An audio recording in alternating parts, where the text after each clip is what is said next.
Hello friends. आज हम बात करेंगे तरुण मलिक जी से। ये आईआईटी खड़गपुर से लॉ कर रहे हैं और लॉ में इनकी काफ़ी दिलचस्पी भी है और काफ़ी सारे इन्होंने एमयूएन कॉन्फ्रेंसेस भी किए हुए हैं। आज हम इनसे चर्चा करेंगे यूजीसी की जो नई गाइडलाइंस आई हैं, जिसके ऊपर देश में काफ़ी कुछ हलचल मची हुई है। तो उसके ऊपर हम थोड़ी-सी इनसे चर्चा करेंगे, इनके ओपिनियन जानेंगे और क्या इसके मिथ्स हैं, क्या इसकी रियलिटी है। एक आईआईटी में जो भी एटमॉस्फेयर है, उसके अकॉर्डिंग भी समझने की ज़रा कोशिश करेंगे। So let's try to understand. So Tarun Tarun ji, ज़रा प्लीज़ इस पे रोशनी डालिएगा कि आप क्या सोचते हैं इसके बारे में? Thank you so much mister Purushottam. आपके सभी व्यूअर्स को मेरा प्रणाम। और सबसे पहले, जब हम ऐसे सेंसिटिव टॉपिक्स के ऊपर बात करते हैं तो सबसे पहले हमारे को ये समझना ज़रूरी हो जाता है कि किसी के सेंटिमेंट्स हर्ट ना हो। पर मेरा मानना ये है कि if you are a reasonable person, if you are a reasonable man, law के लैंग्वेज में हम रीजनेबल मैन को बहुत ज़्यादा ऑब्जेक्टिवली लेते हैं। आप इस चीज़ को कभी डिनाई नहीं करेंगे कि जो ऑब्जेक्टिव यूजीसी गाइडलाइंस 2026 का था, that is a sad social reality among the educational institutions. और वो सैड सोशल रियलिटीज़ क्या हैं, इसको थोड़ा हम प्रीमाइस से समझने की कोशिश करते हैं।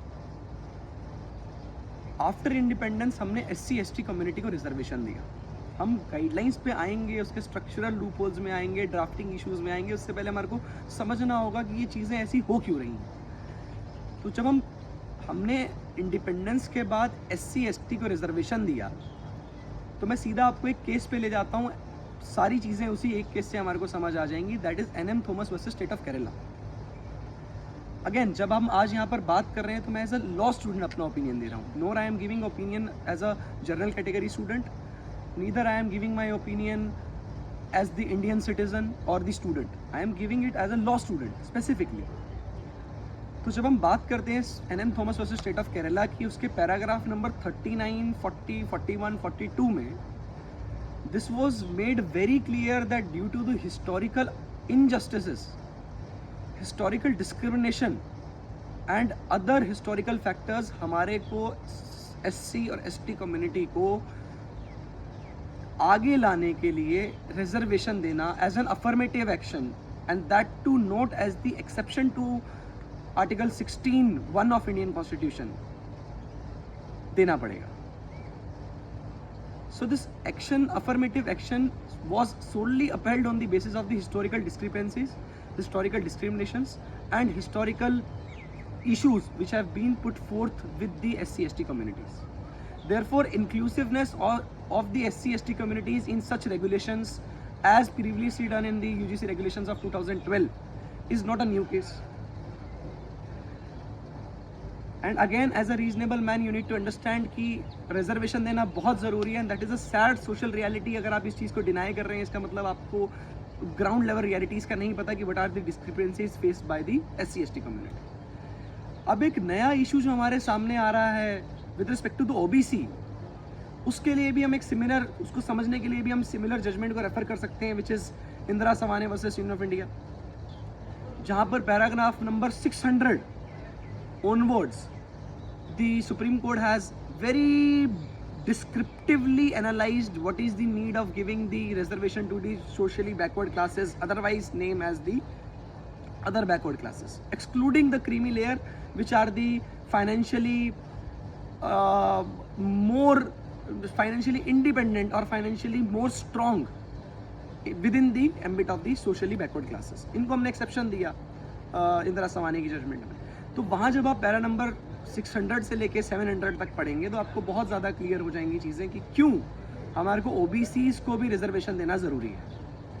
और वुमेन के साथ तो जो हो रहा है वो, मतलब हम आप सब जानते हैं, दैट इज़ नॉट इवन अ से कि वीमेंस को इसके अंदर क्यों इंक्लूड किया गया। Now we should directly go on to the higher education part of the, because reservation not necessarily to be related with the discrimination happens in the education institutions. हमारे को इससे रिलेट इसलिए भी करना है क्योंकि जब हम एजुकेशन इंस्टीट्यूट्स और हायर एजुकेशन इंस्टीट्यूट्स की बात करते हैं तो हम एक फैक्टर को कंसिडरेशन में ले सकते हैं, that is the drop out rates. मुझे याद है मैं एक कॉन्फ्रेंस के लिए एक लोकसभा का स्टार्ड क्वेश्चन जो उस time union state minister for education ने आंसर किया था with respect to the dropout rates. Nearly 70% of the dropout rates in the central universities, including IITs, excluding NLUs, because उसका डाटा उस टाइम सेंट्रल गवर्नमेंट के बाद इन 2023 नहीं था. Majority means the 72% and more than 70% of these dropout rates were from SC, ST and OBC communities. अब कहीं ना कहीं इस फैक्ट को necessarily we need to relate it to the discrimination happening across the education institutes, or particularly the higher education institutes. Recently, to directly go to the UGC guidelines, the cases like Payal Tandvi, which is the Mumbai case of discrimination, and then Rohit Vemula case of University of Hyderabad, both of these cases relates specifically to the discrimination happening in the universities or the higher education institutes. Therefore, we see the case of this Salim Tandvi versus Union of India, which was filed as an PIL in the 2019, which again gave the stay order on the UGC guidelines of 2026. The same case has given the stay order. This case was particularly on the basis of the discrimination happening across the higher education institutes, and with respect to the anti-discrimination guidelines, somewhat relating to the UGC guidelines of 2012. Therefore, the stance is very clear that we do need a UGC appraised guidelines in order to come up with such guidelines which can, at the end, overcome such situations of discrimination and other possible discriminations in the higher education institutes. अब हम आते हैं UGC guidelines 2026 पर, जहां पर मुझे कभी कभी again I am no one to challenge the ability of advocates in this country, because अभी हम first year law student हैं, हो सकता है we are over enthusiastic in that way, but कहीं ना कहीं हमारे को अपने सुप्रीम कोर्ट के ऊपर अब ना थोड़ा डाउट होना लग गया है, but that doubt is not with respect to every single judgment दे गया. Now we come to UGC guidelines of 2026. अगर इसके ऑब्जेक्टिव को हम पढ़ें, these guidelines have been provided by the UGC getting powers from section 12 subsection J, read with section 26 subsection 1 section 1 subsection G of the UGC University Commission UGC Act of 1956, where they have powers to give such regulations. But जब हम बात करते हैं objective number 1 की, which is sorry, not objective, the preamble, the very first line of the preamble, that it is in order to give effect to the principle of full equity and inclusion of National Education Policy of 2020. अब again मैंने national education policy पे अच्छी खासी conferences की हैं, debates की हैं, तो मुझे पता है if you go to the page number 5 of national education policy, आपको वहाँ पर समझ आ जाएगा कि there is a principle called as the principle of national education policy 2020 talks about the full equity and inclusion in the higher education institutes and education institutes. उसी को effect देने के लिए UGC गाइडलाइंस 2026 दी गई. This is one of the preamble. Now the main contention which comes, जो main चीज है वो है caste based discrimination. The definition which is given under regulation 3, which is a definition clause of that regulation, and the clause C of that particular regulation 3 of the UGC Act, which defines what is a caste based discrimination, जिसके ऊपर बहुत contention है कि इसके अंदर OBC को include कर दिया गया है, SC ST को इंक्लूड कर दिया गया है. दो SC ST was without a doubt prima facie was included in the 2016 regulation, to 2012 regulation. Now, the biggest drafting error of this UGC guidelines is that कि ये जो caste based discrimination regulation number 3 के section C के अंदर defined है, जिसके ऊपर main contention उठाया जा रहा है कि जर्नल कैटेगरी को इससे एक्सक्लूड कर दिया गया. Why the discrimination can not happen for the general category and why explicitly 3 caste have been mentioned.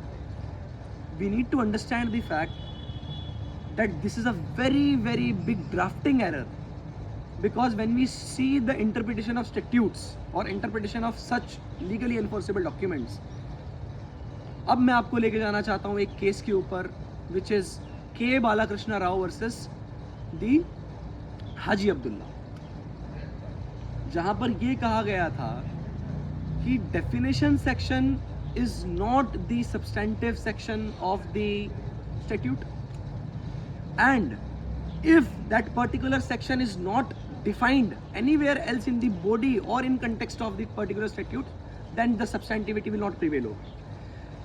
और कोई भी reasonable legitimate man जो ये बोल रहा है कि caste based discrimination inclusive नहीं है जनरल कैटेगरी के लिए, आप मुझे ये बताइए कि इस डेफिनेशन क्लॉज को छोड़ के कहाँ पर कास्ट बेस्ड डिस्क्रिमिनेशन यूज हुआ है पूरे के पूरे रेगुलेशन के अंदर. और अगर यूज नहीं हुआ, that means that is inoperative in the sense कि आपने एक चीज को एक जगह डिफाइन कर दिया, आगे आपने उसको रेगुलेशन में कहीं यूज ही नहीं किया, उसका कोई काम ही नहीं है. This one is a very major drafting error. 2, अगर ये ड्राफ्टिंग एरर नहीं भी है, the particular clause of definition with respect to the caste based discrimination thus becomes inoperative when we see the precedents made by the court. तो यहाँ पर ये मामला तो ख़त्म ही हो जाता है कि कास्ट बेस्ड डिस्क्रिमिनेशन है क्या, क्योंकि कुछ है ही नहीं. वो सिर्फ just sake of writing it उन्होंने डेफिनेशन में लिख दिया, पूरे रेगुलेशंस के अंदर कहीं पर भी दोबारा उसका यूज़ ही नहीं हुआ है, not even a single time, कहीं पर भी यूज़ नहीं हुआ है. Therefore it automatically becomes inoperative. मैंने आपको जजमेंट बता दिया के बालाकृष्ण राव वर्सेस दी हाजी अब्दुल्ला. सेकेंडली, जो हमारे काम की चीज़ है वो हमने आज तक कभी पढ़ी नहीं. Same regulation number 3 section E which describes the discrimination. What is the definition of discrimination in regulation number 3 section E of this particular regulation? Discrimination or with any stakeholder. Any stakeholder never defines SC, ST, OBC, women. Any stakeholder means any person. In a very layman language, we need to understand that any stakeholder means any person, any aggrieved person. Now, when it comes to the later part of the definition of the discrimination, it applies the same definition of Article 14, which says discrimination on the basis of gender, race, caste, place of birth, religion, disability. Right? This disability is a new term which was not there in Article 14. Now, when you read the letter part of this section E or clause E of regulation number 3, which defines discrimination, we need to understand that the later part talks about the distinctions, the exclusions, which means if any person make any distinctions, any exclusions with respect to the any stakeholder, now this distinction can be basis of the Brahmins. I am very proud of it and appreciate the fact when I interpret this in that way कि अगर किसी university की दीवार पे लिखा हुआ है Brahmins के against, that distinction can be made between Brahmins. Again, I lost student interpretation. But sadly, the court and the advocates were not able to interpret these kind of things in such manner, in a such constructive manner. But they did take it as a religious, caste-based manner, which sadly does interpret our Indianness in every single statute. क्या Indianness हो गई है? कोई भी statute आया interpretation से पहले, implementation से पहले हम उसको कोर्ट में चैलेंज करके स्टे ऑर्डर लगा दे रहे हैं. not worthy. Lastly, when it comes to the regulation number 5, which says that there should be an establishment of the equal opportunity committee. Very good. And when you read the clause 6 of that particular committee, जहाँ पर हम बोल रहे हैं कि इस committee के अंदर जनरल स्टूडेंट्स को जगह नहीं दी गई, again a very blunt and very vague interpretation from the court and from the advocates. कैसे जगह नहीं दी गई? आप उसके क्लॉज 6 को पढ़िए. Two student representative necessarily we have to from the general category, because the clause 7 specifically gives the provision for the OBC representative, SC representative, ST representative, women representative from the PWD community. जब close 7 आपको बोल रहा है कि आपको special invitees बुलाने हैं इस कमेटी के अंदर इन पर्टिकुलर कम्युनिटीज से, और ऊपर वाला क्लोज ये बोल रहा है कि there must be 2 student representatives, आप वो 2 स्टूडेंट रिप्रेजेंटेटिव को जनरल कम्युनिटी से क्यों इंटरप्रेट नहीं कर सकते? और आप और हम क्या करेंगे? कोर्ट्स को इंटरप्रेट करना होगा. बट कोर्ट्स आजकल क्या करते हैं? वेरी ब्रॉड एंड कोर्ट ने बोला है वेग एंड ओवर ब्रॉड डेफिनेशन. अरे सर, उस डेफिनेशन का तो कहीं यूज ही नहीं हो रहा. That itself becomes inoperative. Last but not the least, regulation number 8, which talks about the how you will appeal for the complaint. वहाँ पर भी कहीं पर ये नहीं लिखा हुआ कि appeal should be based on the caste based discrimination. वहाँ पर the definition, the provision starts with the aggrieved person. Aggrieved person का मतलब ही यही है, any aggrieved person. चाहे वो जनरल कम्युनिटी से हो, चाहे उसके ऊपर एक्सक्लूशन हुआ हो, डिस्टिंक्शन हुआ हो, कास्ट बेस्ड डिस्क्रिमिनेशन हुआ हो, जेंडर बेस्ड डिस्क्रिमिनेशन हुआ हो, रिलीजियस डिस्क्रिमिनेशन हुआ हो, या कोई भी डिस्क्रिमिनेशन हुआ हो. Aggrieved person is an aggrieved person, necessary not to have been from a specific community. ये चीज़ हमारे को आज तक समझ नहीं आई. उसके बाद जब हम बात करते हैं रेगुलेशन नंबर 9 की, तो वहाँ पर जो रेगुलेशन यूजीसी रेगुलेशन 2012 के अंदर एक बहुत बड़ा ड्रॉबैक था कि आपके पास जो हाईएस्ट अपीलिंग अथॉरिटी थी वो था हेड ऑफ द इंस्टीट्यूट. यहाँ पर आपको हाईएस्ट अपील अथॉरिटी जो दी गई है वो दिया गया है ombudsperson. A very very constructive regulation which have been made कि आप अपील करो तो एक ऐसे बंदे को करो who has the legitimacy to give you the justice. Or this ombuds person has the power to appoint the amicus curiae, which is a Latin term which means the friend of the court. Friend of the court का मतलब legal personality. आप एक quasi judicial body at the end appoint कर रहे हैं और वहाँ पर आप ऐसा provision दे रहे हैं जिसको legal knowledge हो. Very good यार, बहुत अच्छी बात है. But और उसके साथ साथ जब हम रेगुलेशन नंबर 10 और 11 को पढ़ेंगे, मॉनिटरिंग मैकेनिज्म दिया है जो कि बहुत बड़े बड़े इंस्टीट्यूट के अंदर नहीं है. और उसके बाद लीगली एनफोर्सेबल रेगुलेशन 11 के अंदर लीगली एनफोर्सेबल नॉन कंप्लायंस का मैकेनिज्म दिया है जो बड़े बड़े इंस्टीट्यूट्स के अंदर नहीं है. If you are not complying with such mechanism then आपके पास लीगली बाइंडिंग कॉन्सिक्वेंसेस है. मतलब सॉर्ट ऑफ ड्राफ्टिंग एरर्स हम इसको बोल सकते हैं कि कुछ चीज़ों को और क्लियर कर देना चाहिए था with respect to the obligations which are coming forth from the general category students. But overall when someone says कि हमारे को ऐसी रेगुलेशंस की ज़रूरत ही नहीं है, as a law student and a reasonable student and a reasonable man, I cannot believe that we don't require such regulations, because this sad reality, the ground reality, we do know what is that. And the provisions which have been put forth as the impunged provisions or impunged regulation of this particular act in order to obliterate the so-called slacker behavior of this government is not substantive in nature. We do acknowledge कि थोड़े बहुत इसके अंदर drafting errors हैं, थोड़े बहुत regulation errors हैं, but interpreting in such a way that it's very vague, in my personal opinion, is not a good thing. Again, opinions are very personal in nature, very not favorable to a particular community. Not to mention the fact that the general community does face discrepancies. बहुत सारे Rajput Brahmins को लेके discrepancies होती हैं, discriminations होते हैं, I we completely understand that, और उसको एड्रेस करना और भी ज़्यादा ज़रूरी है, because that at the end creates the inequality among the education institutes, but not in such a way कि आप किसी भी एक्ट को इम्प्लीमेंट होने से पहले, किसी भी स्टेट्यूट को या किसी भी रेगुलेशन को इम्प्लीमेंट होने से पहले ही उसको चैलेंज कर दो और उसके इम्प्लीमेंटेशन का बिना वेट करे आप उसको वेग बता दो. Very bad in terms of eight the end of us law students and us the forebear of the officers of the court, as they say in the legal language. I don't think it is appreciated in the higher forums outside the world.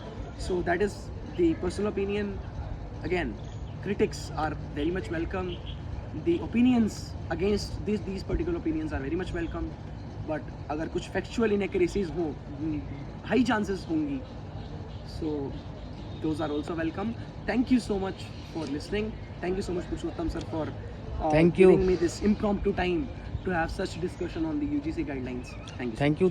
Thank you Tarun ji for showing your valuable insights into this topic, and I hope आज हमारे viewers को बहुत कुछ इसमें जानकारी मिली होगी और बहुत सारे इसके अराउंड जो मिथ्स हैं उससे उन्हें काफ़ी कुछ क्लैरिटी आई होगी और उसको और एनालिटिकल वे में अपने पर्सपेक्टिव से वो उसको स्टडी करके और उसको उसके बारे में बेटर इन्फॉर्मेशन हासिल कर पाएंगे. Thank you Hopefully. Once again. Thank you so much.